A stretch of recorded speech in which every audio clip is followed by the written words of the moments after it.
പരീക്ഷിക്കും അമ്മ, പരീക്ഷണത്തിന്റെ ഒരു ആളാണ്.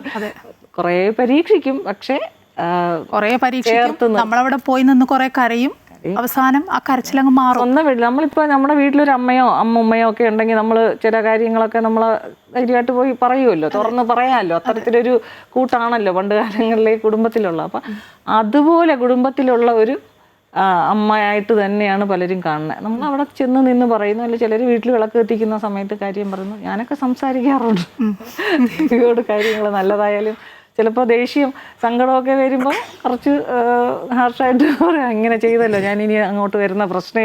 ഒരു സുഹൃത്തിനോട് പറയുന്ന പോലെ 6 വർഷം വരെ ഞാൻ പോവാതിരുന്നിട്ടുണ്ട്. 6 വർഷം പോവാതിരുന്നു. അതെന്താ? പുള്ളിയുടെ മരണമൊക്കെ വരുമ്പോൾ നമ്മളൊരിക്കലും പ്രതീക്ഷിക്കില്ല. വൈദവ്യം ആരും ഒരു സ്ത്രീയും ആഗ്രഹിക്കുന്നതല്ല. അപ്പോൾ അതൊക്കെ വരുമ്പോൾ നമ്മൾ സ്വാഭാവികമായിട്ടൊന്ന് മനസ്സ് വിഷമിക്കും.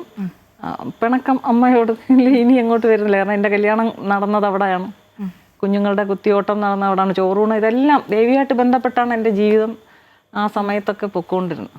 അത്രയും ഒരു ആത്മബന്ധം അമ്മയുമായിട്ടുണ്ട്. അങ്ങനെ ജീവിച്ചു പോകുമ്പോൾ അമ്മയുടെ നടയിൽ തന്നെ താലി കെട്ടിയിട്ട് ആ താലി പോവേണ്ടെന്നൊരു പ്രതീക്ഷിക്കാതെയൊക്കെ നമുക്ക് വരുമ്പോൾ അതിൻ്റെ ഒരു വിഷമം നമുക്കിപ്പോൾ വീട്ടിൽ അമ്മയോട് നമ്മൾ ദേഷ്യം കാണിക്കും, സങ്കടം എല്ലാം സ്വന്തം അമ്മയോട് കാണിക്കും. അതേമാതിരി തന്നെ ഞാനിനി അങ്ങോട്ട് വരുന്ന പ്രശ്നമില്ല എന്നൊരു തീരുമാനം എടുത്ത് കുറേ നാൾ 6 വർഷം വരെ പോയിട്ടില്ല. ഇപ്പോൾ 6 വർഷത്തിന് ശേഷം ഇപ്പോഴാണ് കുറച്ച് 10 ദിവസവും അമ്മ സഹായിക്കട്ടെ. അതെ.